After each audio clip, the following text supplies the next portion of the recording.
أعوذ بالله من الشيطان الرجيم. بسم الله الرحمن الرحيم. الحمد لله الذي أنزل على عبده الكتاب ولم يجعل له عوجا قيما لينذر بأسا شديدا من لدنه ويبشر المؤمنين الذين يعملون الصالحات أن لهم أجرا حسنا ماكثين فيه أبدا وينذر الذين قالوا اتخذ الله ولدا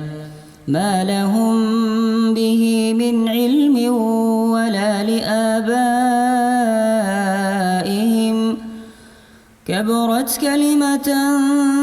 تخرج من أفواههم إن يقولون إلا كذبا فلعلك باخع نفسك على آثارهم إن لم يؤمنوا بهذا الحديث أسفا إنا جعلنا ما على الأرض زينة لها لنبلوهم أيهم أحسن عملا وإنا لجاعلون ما عليها صعيدا جرزا أم حسبت أن أصحاب الكهف والرقيم كانوا من آياتنا عجبا إذ أوى الفتية إلى الكهف فقالوا ربنا آتنا من لدنك رحمة وهيئ لنا من أمرنا رشدا فضربنا على آذانهم في الكهف سنين عددا ثم بعثناهم لنعلم أي الحزبين أحصى لما لبثوا أمدا نحن نقص عليك نبأهم بالحق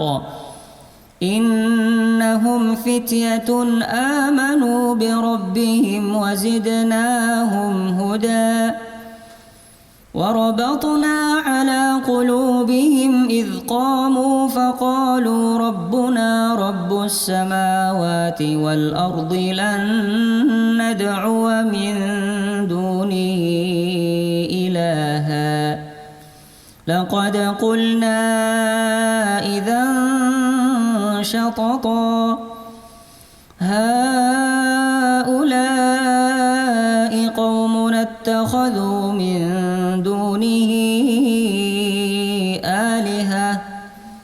لولا يأتون عليهم بسلطان بين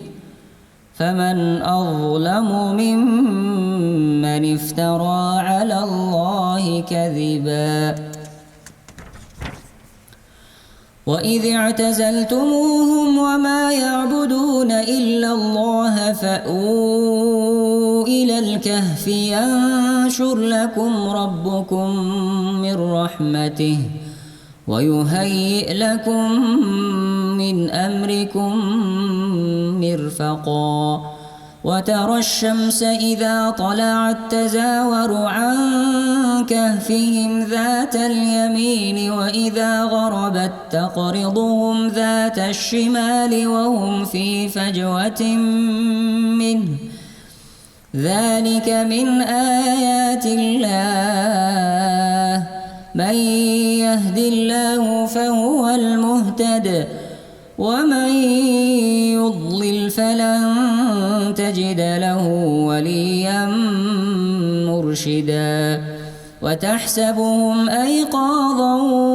وهم رقود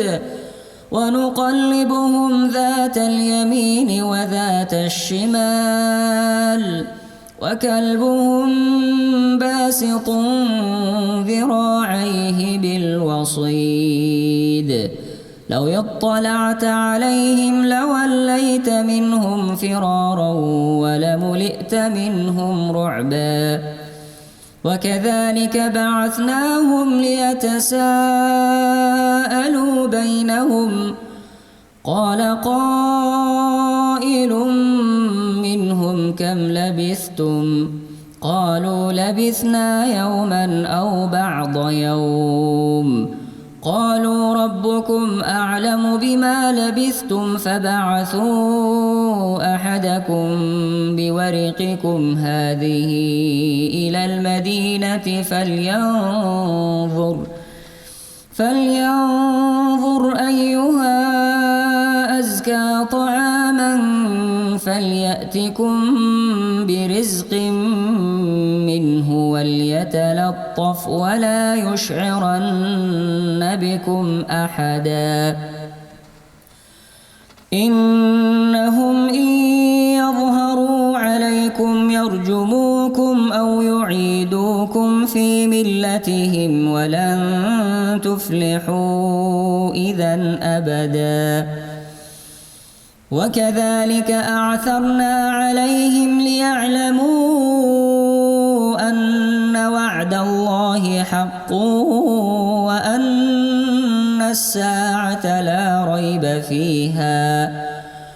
وأن الساعة لا ريب فيها إذ يتنازعون بينهم أمرهم فقالوا ابنوا عليهم بنيانا ربهم أعلم بهم قال الذين غلبوا على أمرهم لنتخذن عليهم مسجدا سيقولون ثلاثة رابعهم كلبهم ويقولون خمسة سادسهم كلبهم رجما بالغيب ويقولون سبعة وثامنهم كلبهم قل ربي أعلم بعدتهم ما يعلمهم إلا قليل فلا تمار فيهم إلا مراء ظاهرا ولا تستفت فيهم منهم أحدا ولا تقولن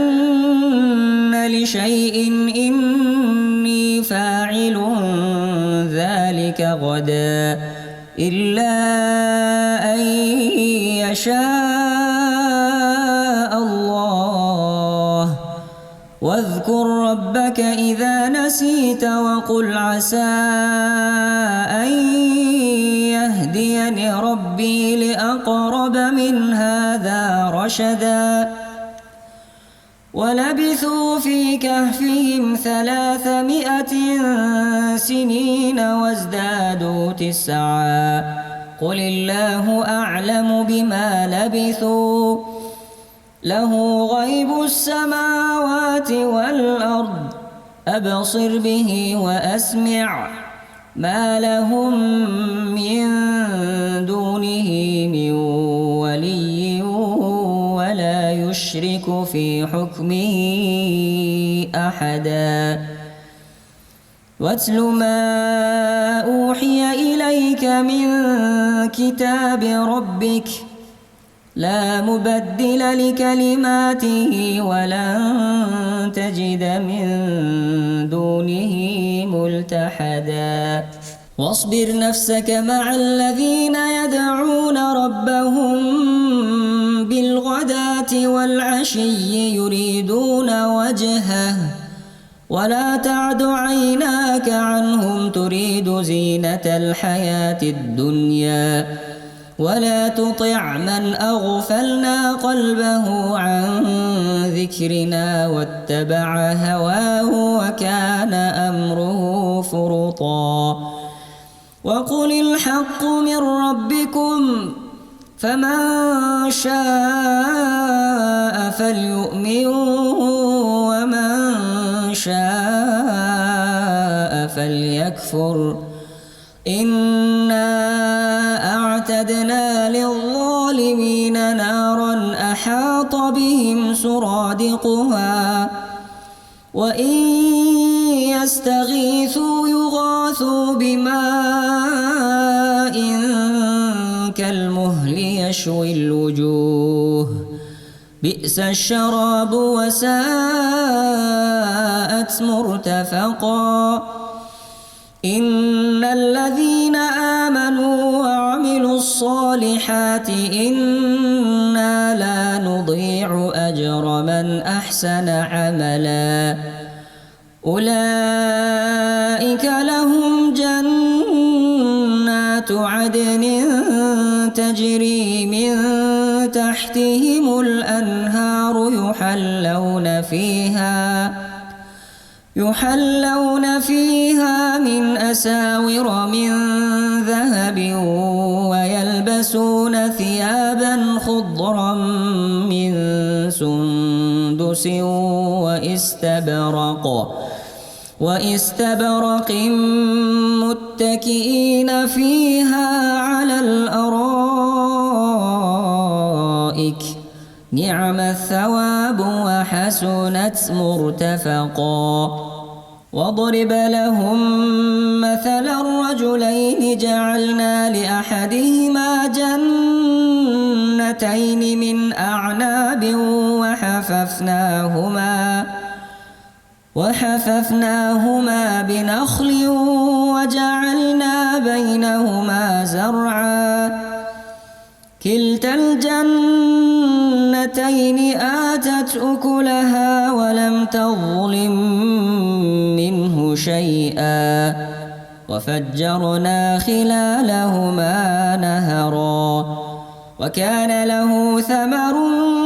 فقال لصاحبه وهو يحاوره أنا أكثر منك مالا وأعز نفرا ودخل جنته وهو ظالم لنفسه قال ما أظن أن تبيد هذه أبدا وما أظن الساعة قائمة ولئن رددت إلى ربي لأجدن خيرا منها منقلبا قال له صاحبه وهو يحاوره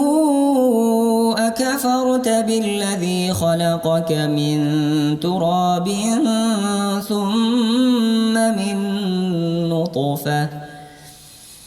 ثم من نطفة ثم سواك رجلا لكن هو الله ربي ولا أشرك بربي أحدا ولولا إذ دخلت جنتك قلت ما شاء الله لا قوة إلا بالله إن ترني أنا أقل منك مالا وولدا فعسى ربي أن يؤتيني خيرا من جنتك ويرسل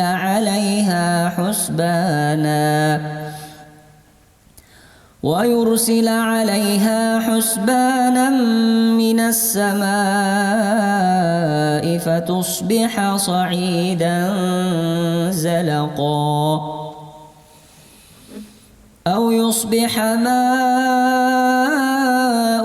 غورا فلن تستطيع له طلبا وأحيط بثمره فأصبح يقلب كفيه على ما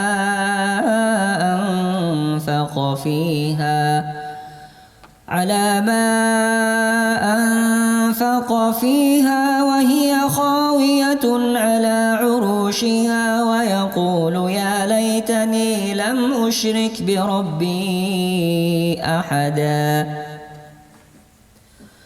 ولم تكن له فئة ينصرونه من دون الله وما كان منتصرا هنالك الولاية لله الحق هو خير ثوابا وخير عقبا وضرب لهم مثل الحياة الدنيا كماء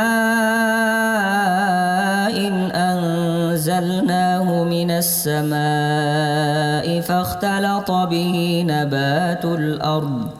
فاختلط به نبات الأرض فأصبح هشيما تذروه الرياح وكان الله على كل شيء مقتدرا المال والبنون زينة الحياة الدنيا والباقيات الصالحات خير عند ربك ثوابا وخير أملا ويوم نسير الجبال وترى الأرض بارزة وحشرناهم فلم نغادر منهم أحدا وعرضوا على ربك صفا لقد جئتمونا كما خلقناكم أول مرة بل زعمتم أن لن نجعل لكم موعدا ووضع الكتاب فترى المجرمين مشفقين مما فيه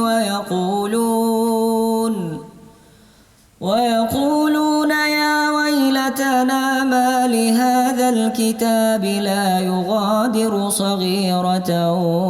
ولا كبيرة إلا أحصاها ووجدوا ما عملوا حاضرا ولا يظلم ربك أحدا وإذ قلنا للملائكة اسجدوا لآدم فسجدوا إلا إبليس كان من الجن ففسق عن أمر ربه أفتتخذونه وذريته أولياء من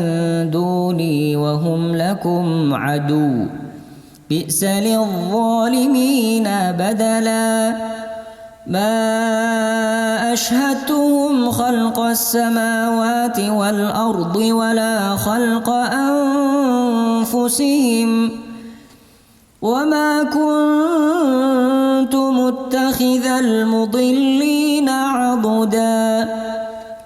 ويوم يقول نادوا شركائي الذين زعمتم فدعوهم فلم يستجيبوا لهم وجعلنا بينهم موبقا ورأى المجرمون النار فظنوا أنهم مواقعوها ولم يجدوا عنها مصرفا ولقد صرفنا في هذا القرآن للناس من كل مثل وكان الإنسان أكثر شيء جدلا وما منع الناس أن يؤمنوا إذ جاءهم الهدى ويستغفروا ربهم إلا أن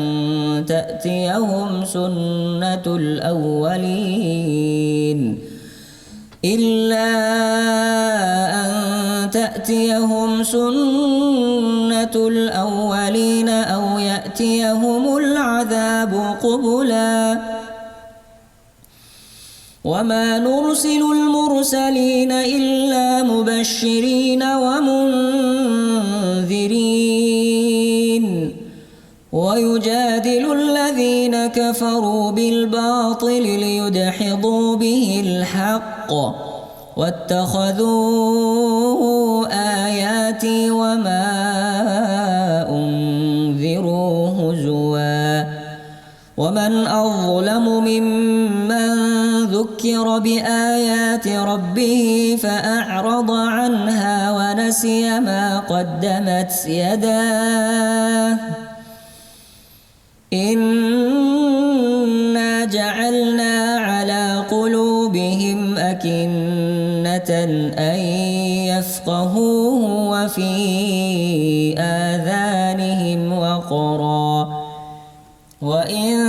تدعوهم إلى الهدى فلن يهتدوا إذا أبدا وربك الغفور ذو الرحمة لو يؤاخذهم بما كسبوا لعجل لهم العذاب بل لهم موعد لن يجدوا من دونه موئلا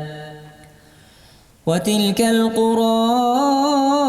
أهلكناهم لما ظلموا وجعلنا لمهلكهم موعدا وإذ قال موسى لفتاه لا أبرح حتى أبلغ مجمع البحرين أو أمضي حقبا فلما بلغا مجمع بينهما نسيا حوتهما فاتخذ سبيله في البحر سربا فلما جاوزا قال لفتاه آتنا غداءنا لقد لقينا من سفرنا هذا نصبا قال أرأيت إذ أوينا إلى الصخرة فإني نسيت الحوت وما أنسانيه إلا الشيطان أن أذكره واتخذ سبيله في البحر عجبا قال ذلك ما كنا نبغ فارتدا على آثارهما قصصا فوجدا عبدا من عبادنا آتيناه رحمة من عندنا وعلمناه من لدنا علما قال له موسى هل أتبعك على أن تعلمني مما علمت رشدا قال إنك لن تستطيع معي صبرا وكيف تصبر على ما لم تحط به خبرا قال ستجدني إن شاء الله صابرا ولا أعصي لك أمرا قال فإن اتبعتني فلا تسألني عن شيء حتى أحدث لك منه ذكرا فانطلقا حتى إذا ركبا في السفينة خرقها قال أخرقتها لتغرق أهلها لقد جئت شيئا إمرا قال ألم أقل لك إنك لن تستطيع معي صبرا قال لا تؤاخذني بما نسيت ولا ترهقني من أمري عسرا فانطلقا حتى إذا لقيا غلاما فقتله قال أقتلت نفسا زكية بغير نفس لقد جئت شيئا نكرا قال ألم أقل لك إنك لن تستطيع معي صبرا قال إن سألتك عن شيء بعدها فلا تصاحبني قد بلغت من لدني عذرا فانطلقا حتى إذا أتيا أهل قرية استطعما أهلها فأبوا أن يضيفوهما فوجدا فيها جدارا يريد أن ينقض فأقامه قال لو شئت لاتخذت عليه أجرا قال هذا فراق بيني وبينك سأنبئك بتأويل ما لم تستطع عليه صبرا أما السفينة فكانت لمساكين يعملون في البحر فأردت أن أعيبها وكان وراءهم ملك يأخذ كل سفينة غصبا وأما الغلام فكان أبواه مؤمنين فخشينا أن يرهقهما طغيانا وكفرا فأردنا أن يبدلهما ربهما خيرا منه زكاة وأقرب رحما وأما الجدار فكان لغلامين يتيمين في المدينة وكان تحته كنز لهما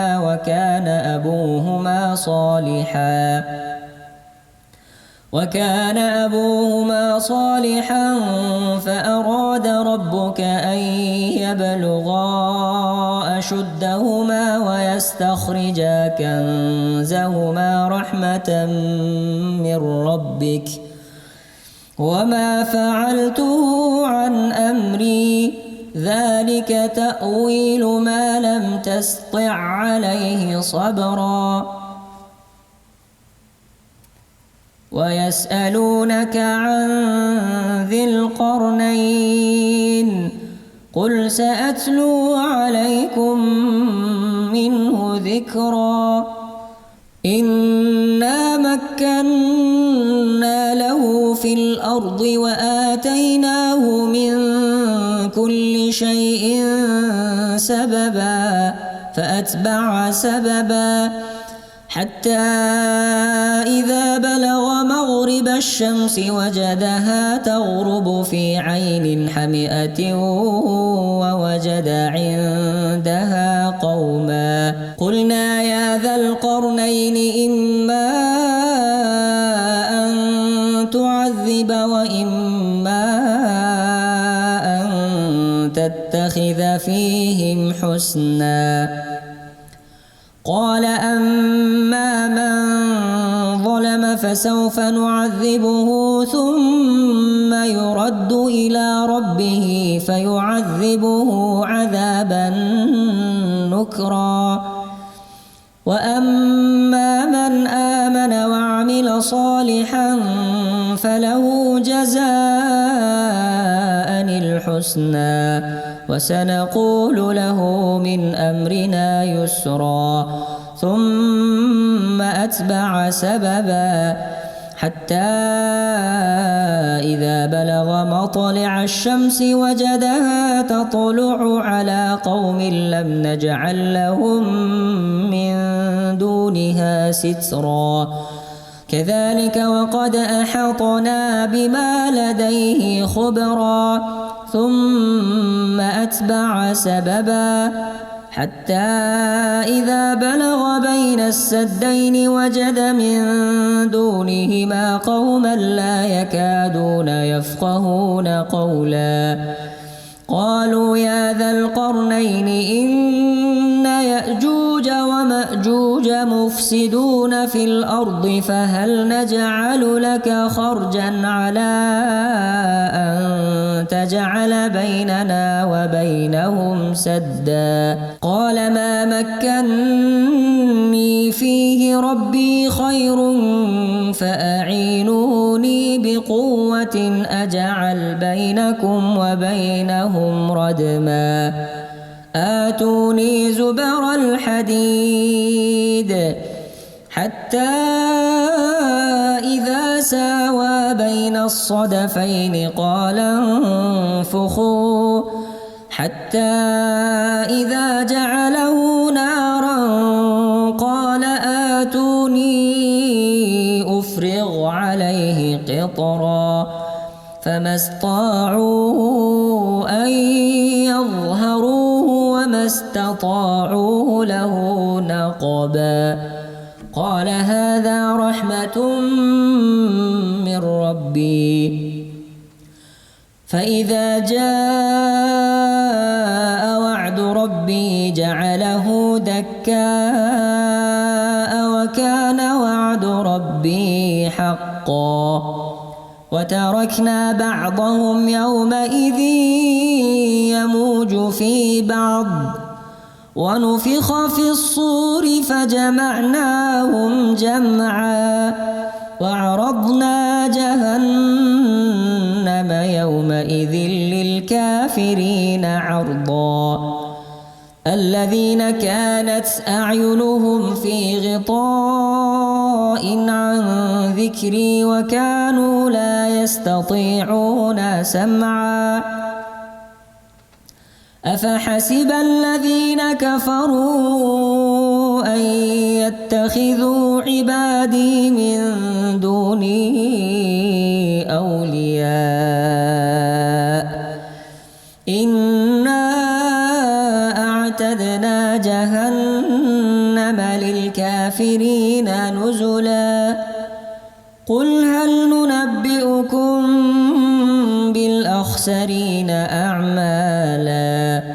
الذين ضل سعيهم في الحياة الدنيا وهم يحسبون أنهم يحسنون صنعا أولئك